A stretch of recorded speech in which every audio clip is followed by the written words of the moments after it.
امریکہ نے ایران پر حملے تیز کر دیے، جانی نقصان بھی بڑھنے لگا۔ امریکی افواج کے ایران میں کئی شہری علاقوں اور فوجی اہداف پر حملے۔ جنوبی ایران میں امریکی حملوں سے تباہی، 30 شہری شہید، 260 سے زائد زخمی۔ امریکہ کے ایران کے بمپور گیریزن پر میزائلوں سے حملہ، 7 فوجی شہید، کئی زخمی۔ بوشہر، بندر عباس، کیش، قشم، ہرمزگان، سیرک میں دھماکے۔ جزیرہ پر دفاعی نظام اور کروز میزائل تنصیبات کو نشانہ بنایا گیا۔ امریکی فوج نے شہر حویزہ میں گندم کے گودام کو بھی نشانہ بنائے۔ ایران کے شہر میں منرل واٹر فیکٹری پر حملہ۔ امریکی فوج نے حملوں میں لڑاکا طیاروں اور بحری جہازوں کا استعمال کیا۔ مشرق وسطیٰ میں 20 سے زائد جنگی جہاز، سینکڑوں طیارے تعینات۔ ایرانی فوج کا بمپور گیریزن پر حملے کا مناسب وقت پر جواب دینے کا اعلان۔ ایران کا بھرپور جوابی وار، میزائلز اور ڈرون سے یلغار۔ ایران کی کویت، بحرین، اردن میں امریکی فوجی اڈوں اور اہم تنصیبات پر حملے۔ ترجمان پاسداران انقلاب کے مطابق کارروائی نصر آپریشن کی چوتھی لہر کے دوران کی گئی۔ بحرین میں امریکی 5th فلیٹ پر میزائلز اور ڈرون سے حملہ، ایندھن ذخائر، پیٹریاٹ سسٹم، ریڈار اور کنٹرول سینٹر کو تباہ کر دیا۔ بحرین کے شیخ عیسیٰ بیس کو نشانہ بنایا۔ الجفیر بیس پر میزائلز اور ڈرون سے کئی اہداف پر حملے۔ اردن میں امریکی ایئر بیس پر بیلسٹک میزائل داغے۔ اردن کی الزرق ایئر بیس پر امریکی F-18 لڑاکا طیاروں کو نشانہ بنایا گیا۔ پاسداران نے الزرق اڈے پر ڈرون لانچنگ کی ویڈیو بھی جاری کر دی۔ کویت میں امریکی فوج کے مرکزی لاجسٹک اور سپورٹ سینٹر پر میزائل حملہ۔ السالم ایئر بیس پر میزائل اور ڈرون حملے کیے گئے۔ کویت، بحرین اور اردن کا کئی میزائلوں کو مار گرانے کا دعویٰ۔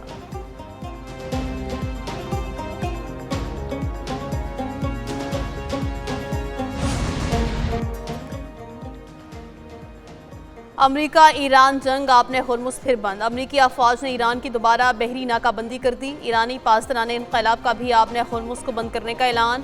سینٹکام کے سربراہ ایڈمرل بریڈ کوپر نے کہا ایران نے ایک ہفتے میں 7 تجارتی جہازوں کو نشانہ بنایا۔ ایرانی حملوں میں جہازوں کے عملے کے 12 ارکان ہلاک، زخمی یا لاپتہ ہوئے۔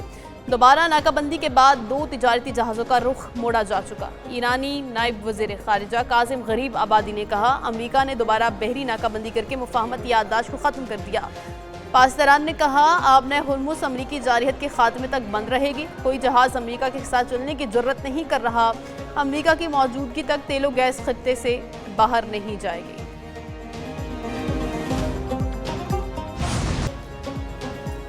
ٹرمپ کی ایرانی بجلی گھروں اور پلوں پر حملوں کی دھمکی۔ امریکی صدر نے کہا ایران نے معاہدہ نہ کیا تو اگلے ہفتے بجلی گھروں اور پلوں کو اڑا دیں گے۔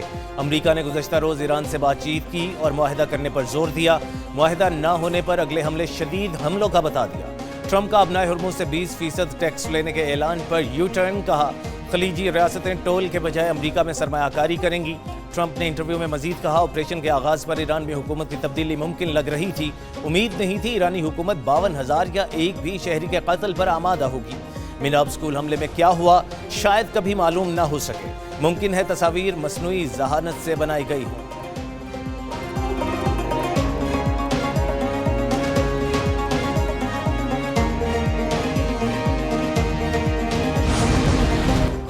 ایران کے 1 انچ کا دفاع کریں گے، صدر مسعود پزشکیان کا ٹرمپ کی دھمکیوں پر جواب۔ کہا ایران کو دباؤ یا دھمکیوں سے جھکایا نہیں جا سکتا۔ ایران کو تقسیم کرنے کے خواب دیکھنے والوں کو اپنے نتائج پر نظر ڈالنی چاہیے۔ صدر ٹرمپ بتائیں میدان جنگ میں مقاصد حاصل کر لیے، ایران کو تقسیم کرنے کی کوشش پر کیا حاصل ہوا؟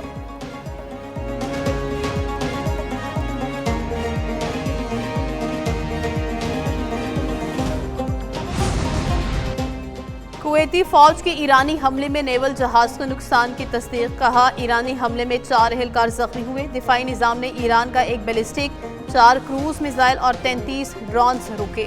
ایرانی حملوں کا مقصد اہم دفاعی اور شہری تنصیبات کو نشانہ بنانا تھا۔ کویت میں ایرانی ڈرون حملے کی ویڈیو بھی سامنے آ گئی۔ مینا عبداللہ کے قریب صنعتی علاقے میں ایرانی ڈرون ایک گودام سے ٹکرایا، دھماکے کے بعد آگ بھڑک اٹھی۔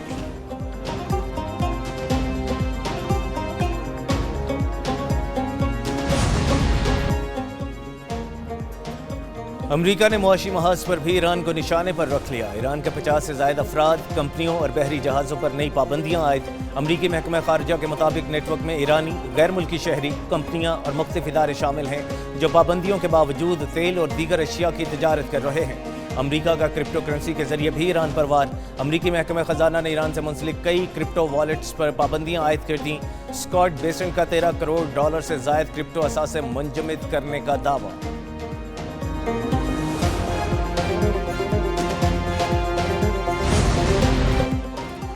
سینیٹر چک شومر نے ایران جنگ کو غیر قانونی قرار دے دیا، کہا ایران کے خلاف کارروائی کانگریس کی اجازت کے بغیر جاری ہے۔ ٹرمپ بلاجواز جنگ کو طول دے رہے ہیں، امریکی فوجیوں کی زندگیاں خطرے میں ڈالی جا رہی ہیں، جنگ کے باعث اشیاء ضروریہ اور ایندھن کی قیمتیں بڑھ رہی ہیں۔ ٹرمپ کے پاس جنگ کا کوئی منصوبہ یا اختتامی حکمت عملی نہیں۔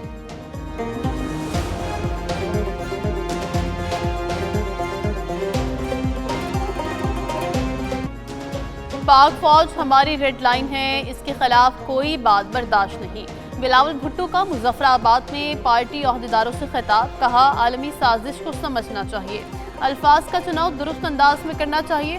فیلڈ مارشل عاصم منیر کی عسکری بصیرت کی دنیا معترف ہے، پرتشدد احتجاج اور مظاہروں کی کسی صورت اجازت نہیں، ریاست کو کوئی سرنگو نہیں کر سکتا۔ آزاد کشمیر میں سیکیورٹی جوانوں کی شہادت پر دل رنجیدہ ہے، آزاد کشمیر کے معاملے پر کمیشن تشکیل دیا جائے، کشمیر کا فیصلہ کشمیری ہی کریں گے، کوئی اور نہیں، کشمیری مہاجرین کی نمائندگی ختم کرنے کے حق میں نہیں۔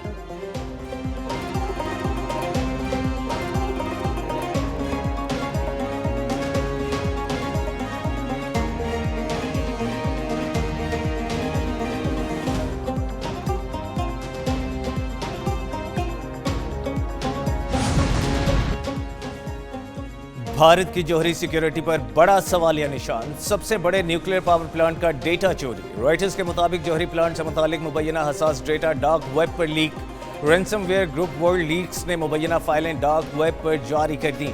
لیک ڈیٹا میں مبینہ بلو پرنٹس اور سپلائرز کی تفصیلات شامل۔ لیک مواد کو ریلائنس گروپ سے منسوب کیا گیا۔ انیل امبانی کے ریلائنس گروپ کی جزوی ڈیٹا لیک کی تصدیق، کہا تھرڈ پارٹی سرور پر جزوی ڈیٹا بریچ ہوا۔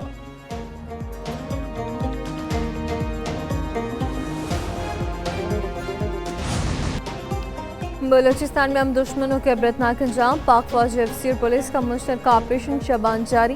مزید 3 دہشت گردوں کو جہنم واصل کر دیا گیا۔ آپریشن شبان میں ہلاک دہشت گردوں کی تعداد 88 ہو گئی۔ 5 جولائی سے اب تک ہلاک دہشت گردوں کی تعداد 126 تک جا پہنچی۔ سیکیورٹی فورسز کی مؤثر کارروائیوں کے نتیجے میں خارجی دہشت گردوں کو بھاری نقصان۔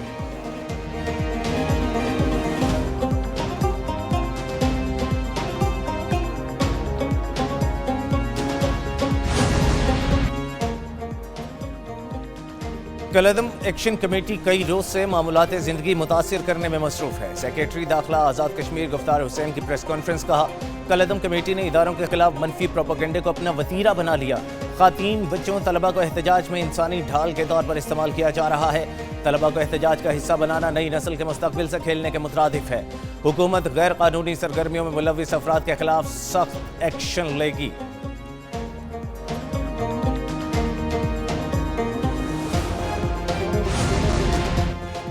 عوامی حمایت میں کمی، کالعدم جوائنٹ ایکشن کمیٹی اور ہتھ کنڈوں پر اتر آئی۔ آزاد جموں کشمیر پولیس نے پریس ریلیز جاری کر دی، کہا کالعدم کمیٹی کے لوگوں نے اسلام آباد پولیس کے ملازم احتشام مسیح کو زبردستی گاڑی سے اتارا۔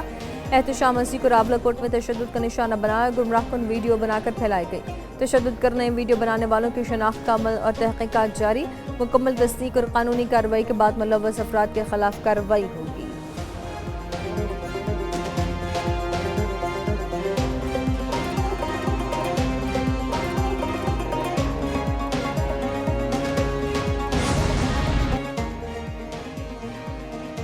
کالعدم کمیٹی کے مسلح جتھوں کے شہریوں اور قانون نافذ کرنے والے اہلکاروں کو نشانہ بنانے کے ناقابل تردید شواہد۔ بھاری اسلحہ کے ساتھ شہری آبادی اور اہلکاروں پر فائرنگ کے کئی ویڈیو شواہد سامنے آ چکے۔